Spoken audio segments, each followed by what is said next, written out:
Welcome back to another edition of Irish Bandit Revolution. I hope everyone is having a great week.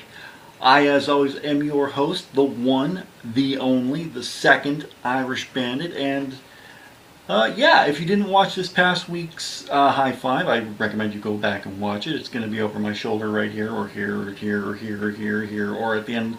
I'll put it at the end of the episode, that way you can find it, because I checked and my whatever. So yeah, I'm still out here at my friend's place, house sitting for them, taking care of their pets, their dogs, and well, I got one sleeping behind me.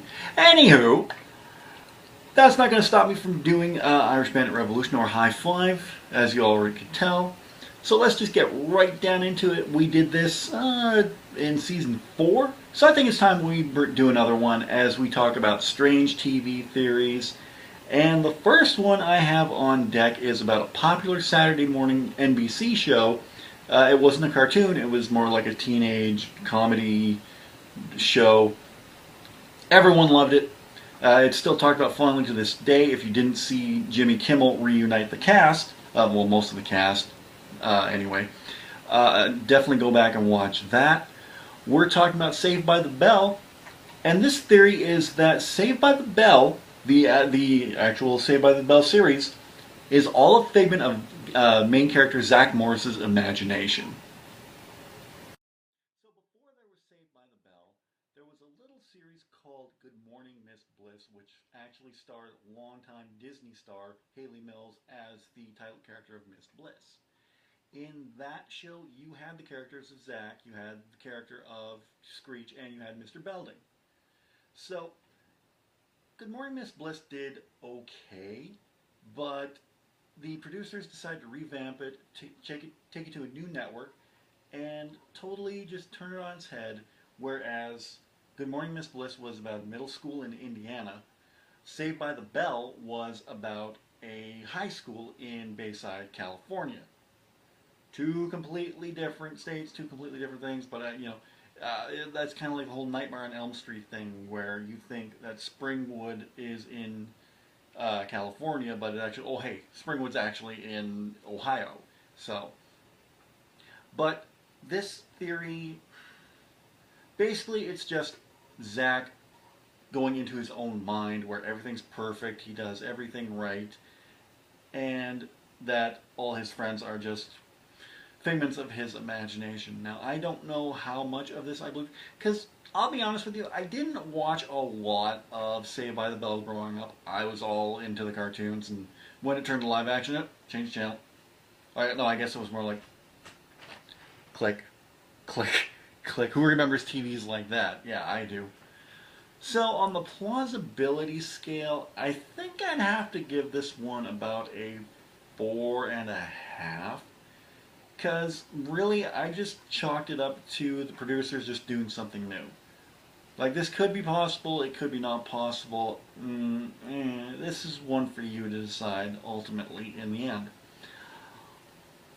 The next theory we're going to be talking about is one that I actually think is highly probable. I will tell you this right now, it's a show that I absolutely love. I've loved it for the past 28 years since it's been on TV. And this theory states that The Simpsons, everything after 1993, is all a figment of Homer's imagination.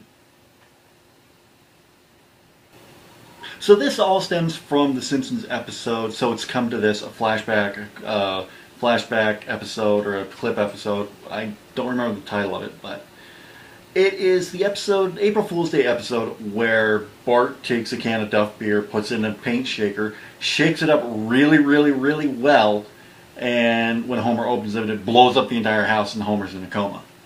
That's where this comes from, is because every episode up until that point was a little more reality grounded, whereas everything after that is just out there. Like, seriously. So Homer is in a coma, which is why everyone's wearing the same clothes, why the kids never age. Like, Bart Simpson has been perpetually 10 years old since 1990 when the show debuted. He's stayed that. If we were going by real time, Bart would be 38 years old right now. Bart Simpson would be the same age as me. Lisa would be in her 30s. Maggie would be in her 20s. So yeah, I think this theory makes a lot of sense if you ask me. On the plausibility meter, I definitely give it a strong 9. I would love it if the final episode of The Simpsons was Homer waking up from this coma. I thought I already woke up from the coma. No, Homer, that was a coma dream. Oh! And then Bart's like 40 years old, and Lisa's married to some vegan. You find out Lisa's actually a vegan bisexual or vegan lesbian. So, and Maggie's actually talking. That would be the kicker there. Holy Maggie, you're talking? Wow. So yeah, I think this one is very, very plausible. And again, I'd like to see this. I like to see them play this one off, and then do a total 360 and have Homer's a dream, Bart's 10 again, Lisa's 8. And I think that'd be something the Simpsons would do. Next up, this is a twofer actually. We're talking about the same show, but it's like we got like 3 others to throw in there. So let's just get to the first one. Breaking Bad, great TV series. I'll get into this in a little bit. Breaking Bad is the sequel to Malcolm in the Middle and the prequel to The Walking Dead. Breaking Bad was a phenomenal series. It just seemed like every episode got better than the one before, and every season got better than the one before until you wrapped up to the very end of the series, which was far and away one of the best series finales I've ever seen. Like, I rank that somewhere up there with the MASH series finale as one of the best.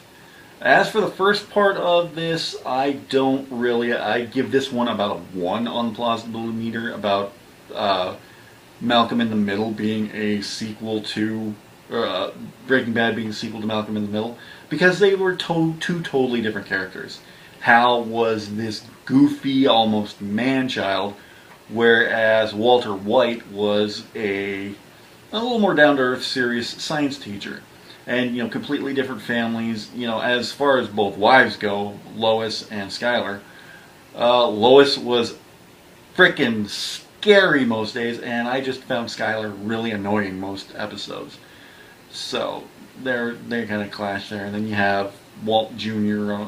For Walter's family. You have, on the other side, you have the oldest, Francis. So, I don't believe that one at all, really. I do kind of believe the other theory that Breaking Bad is the prequel to The Walking Dead, and that it's Walter White's Sky Blue crystal meth that brings upon the Walker outbreak. You see some crossovers from The Walking Dead you see some crossovers from Breaking Bad in The Walking Dead, because I know the producers in AMC likes to fool people like that. Like in one of the first few episodes of Walking Dead, you see Walt's Dodge Charger.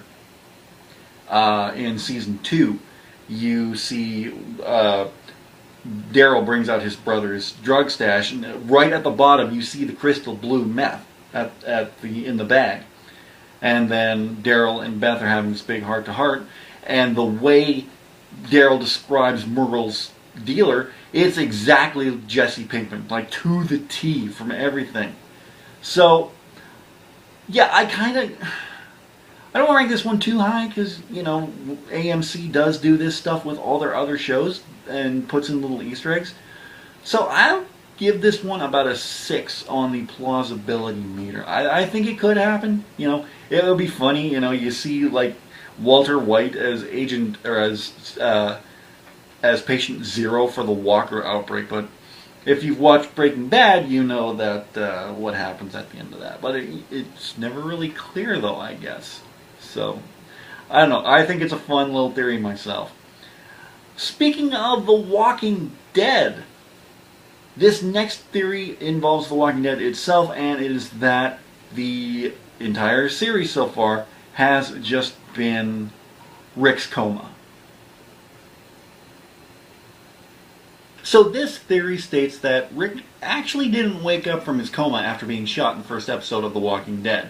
Is he's still in his coma? You know, Shane and Lori are still alive. They're probably not knocking boots like they did in the first season, but uh, you know, Carl still has his eye. Spoilers if you haven't gotten that far in The Walking Dead yet.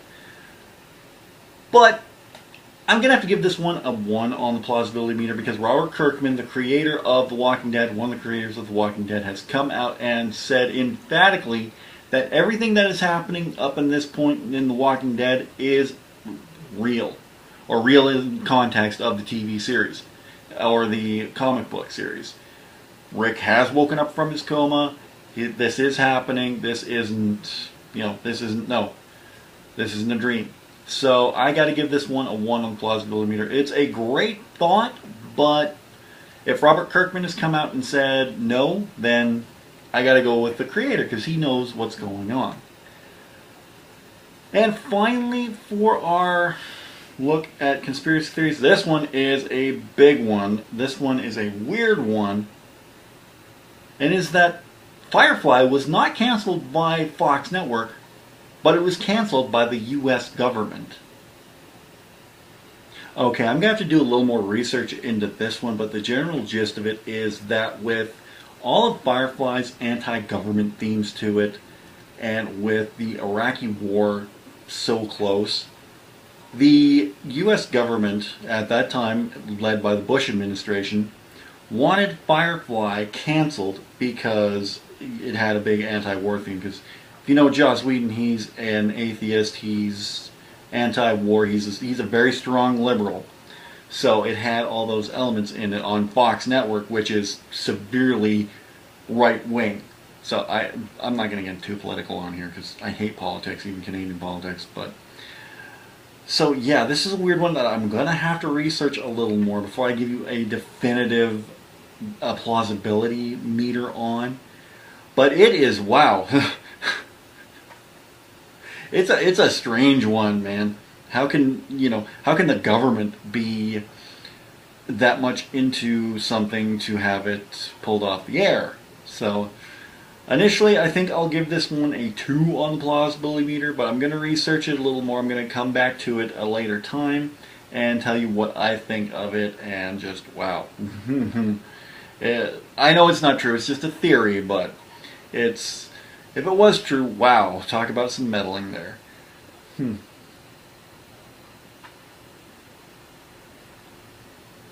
Well, that is it for this episode. I hope you enjoyed it. If you did, don't forget to give this video a big old thumbs up. I'd really appreciate that.